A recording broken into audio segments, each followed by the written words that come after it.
So our last DIG speaker is Shannon A. Estenoz. Shannon is a remarkable orator and a wise, skillful, and highly respected political leader. She holds degrees in international affairs and civil engineering from Florida State University.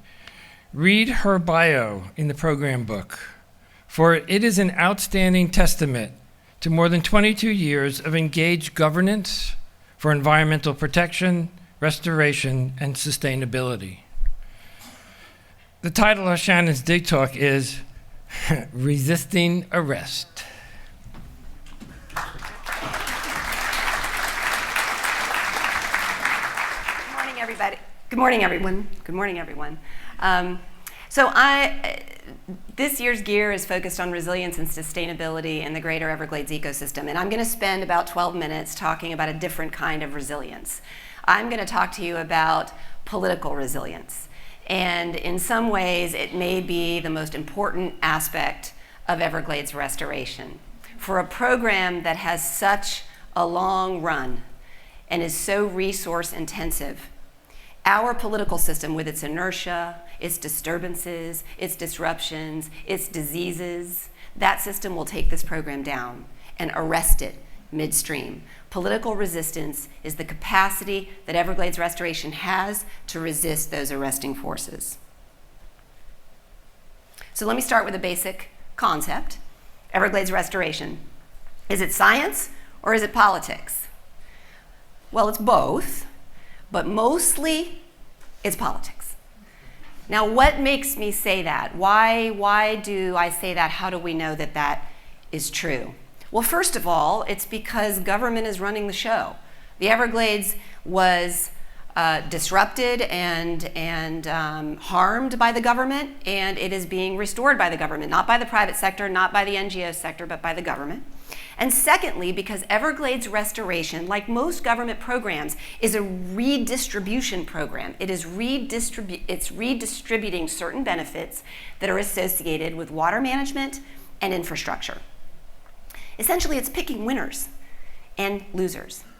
And the distribution and redistribution of costs and benefits, that's the basis of politics.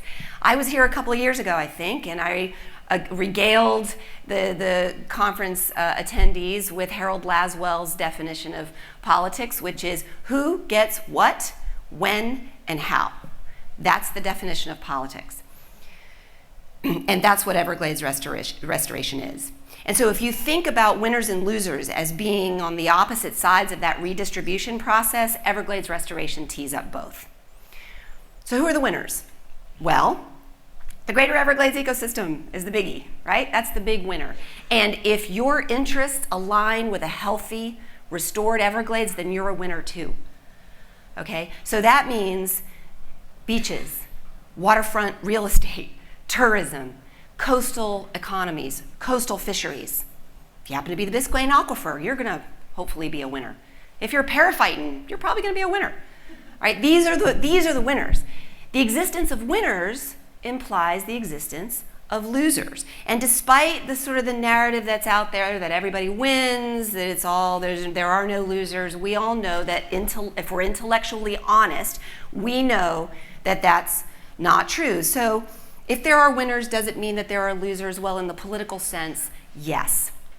So here are some examples of that. Landscape irrigation policy has completely evolved over the last 10 or 15 years, and that has come out of the restoration policy milieu. 10 years ago, you could irrigate if you were a suburbanite, you could irrigate your lawn anytime you wanted to do that. You can't do that anymore. But that affected the nursery industry. 10 or 15 years ago, when I was on the governing board of the Water Management District, that was a big conversation, and it took a lot of policy discussions to work our way through that. Another example, there are going to be changes to agriculture, right? We know that there may be less agriculture at the end of the day in production than there otherwise might have been. It may be more expensive to produce in the region than it otherwise might have been. Recreation patterns we know are going to change. Some recreation opportunities may be lost even as new ones are gained. Now, you can judge the magnitude and value of these wins and losses for yourself. The important thing, and these are just a few examples, the important thing to remember is that when you're talking about redistribution of benefits, that tees up political conflict, to use a rather strong word. Sometimes we call it stakeholder conflict. Sometimes we call it balancing stakeholder interests. Really, that's just code for the political process. The biggest, most stark manifestation of political competition is the competition for resources. I'm going to use the word money because money is a great proxy for the amount of resources that are invested in a particularly a government program.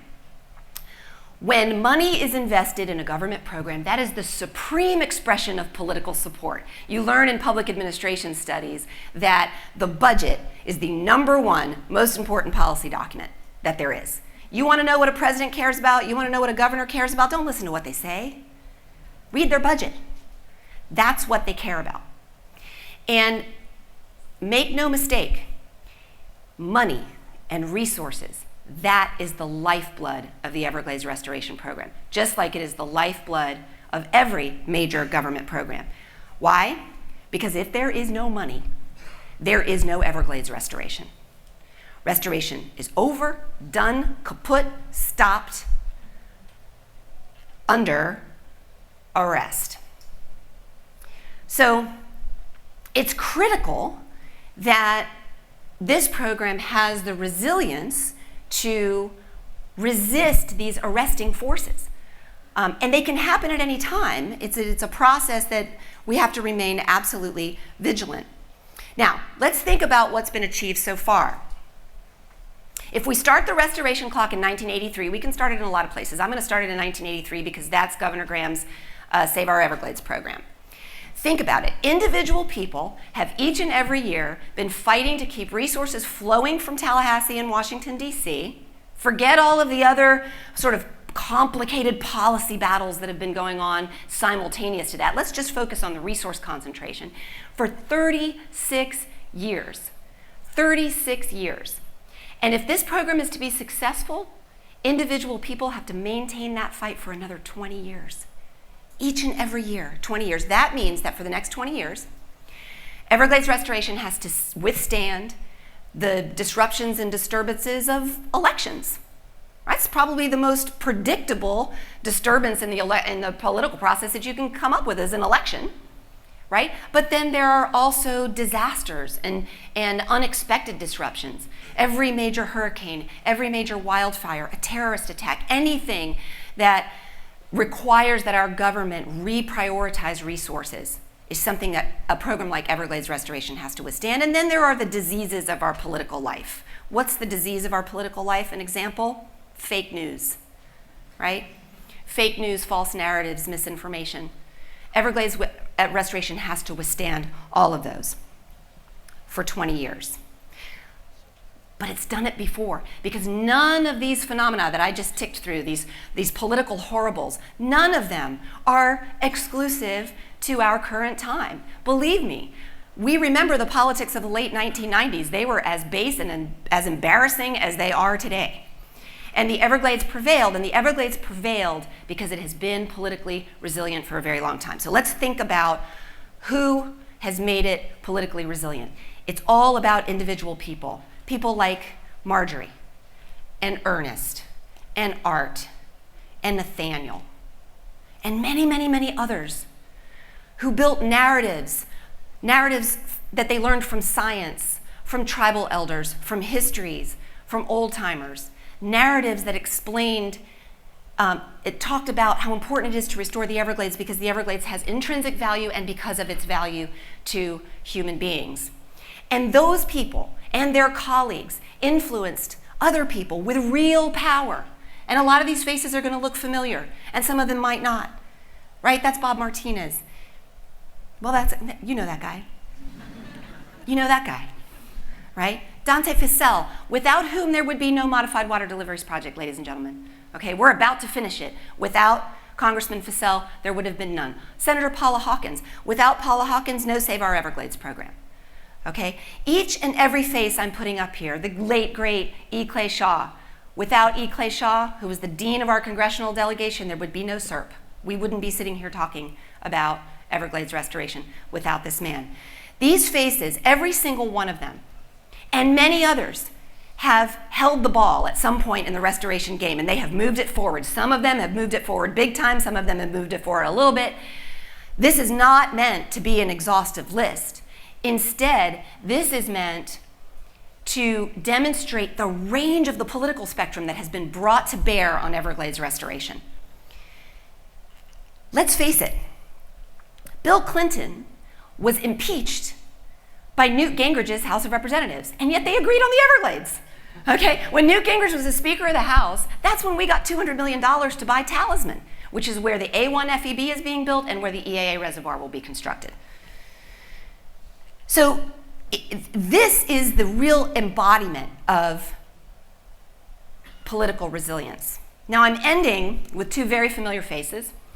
Currently, the leaders of their respective political parties. And I admit that when you look at these faces, it gives a little anxiety. There's a little anxiety, okay? I get it. Why? Because, really, this is the state of our politics today, right? We have the President of the United States, has the Senate Minority Leader head in hand, and then, of course, this famous image from just a couple of months ago. How in the world is Everglades Restoration going to survive today's politics? Well, guess what? I'm here to tell you and to start this conference off, start your week of deliberations and learning from each other with some positive news. We should not despair, okay, because we've been here before. And in 2016 and in 2018, the Everglades sent up a distress signal. This is our best evidence that political resilience in the Everglades is still strong. It sent up a distress signal, and a new generation of Everglades voices emerged and responded in ways that we have not seen in decades. As algae covered our lakes and rivers and lapped up on our beaches, people took to the streets, okay? People I had never laid eyes on before, okay? And lest we think that this was some kind of, sort of Instagram moment where everybody's, ooh, let's go to the protest this weekend. No, these folks were joined by Florida Realtors Association, the Chambers of Commerce, many Chambers of Commerce, small business owners, and corporate heavyweights. Corporate heavyweights like Bass Pro Shops and Yeti and Patagonia and Orvis. I mean, these are corporations whose logos we live with every single day. They traveled to Tallahassee, they went to DC, and they have turned our politics on its head. We had an election this last summer, and the talking points on the Everglades were talking points I have never heard before in my life. And they did all of this, and they basically spoke very little government. Okay, government is not their first language, the way it is, sort of bureaucratese. I'm sort of fluent in it. A lot of us are fluent in it. These folks are not fluent in it. This is not their world. In the summer of 2018, the people of Florida elected Ron DeSantis. And in the last 100 days, the man has raised the bar for what it takes for a governor to protect and restore the Everglades higher than it has ever been. Record budget requests. Let's go back to the budget. So I'm gonna close with an example. The Captains for Clean Water are the prime example of these new voices. This is Daniel Andrews and Chris Whitman. These guys aren't policy people. They're not environmentalists. They're fishing guides. And in 3 short years, they are now operating at the highest political levels. Daniel is 28 years old. It devastates me to tell you that he is young enough to be my son. He was 5 years old when I began my Everglades career, 5 years old, and he is operating, he is making a real difference. This new generation of leaders, they are changing the game the way Marjorie and Ernest and Art and Nathaniel and their colleagues changed it. They are creating a new Everglades movement that's less patient. They have no patience with government. They have none of it. They're more demanding. They are less bureaucratic and more democratic. They are inclusive. They are completely unintimidated by power. Completely. They are fast on their feet.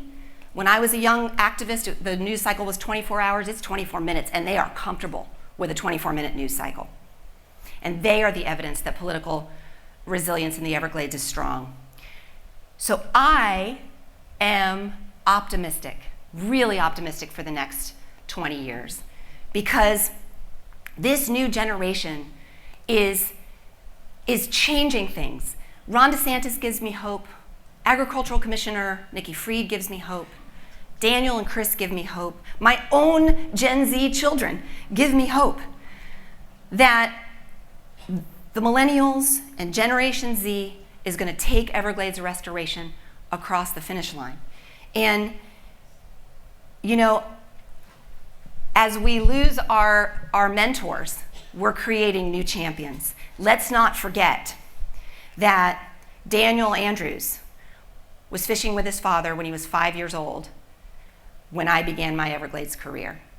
So I say, bring on the next 20 years, and when we get over the finish line, then the ecological resilience that you are telling us how to build, we'll let that take over, which is as it should be.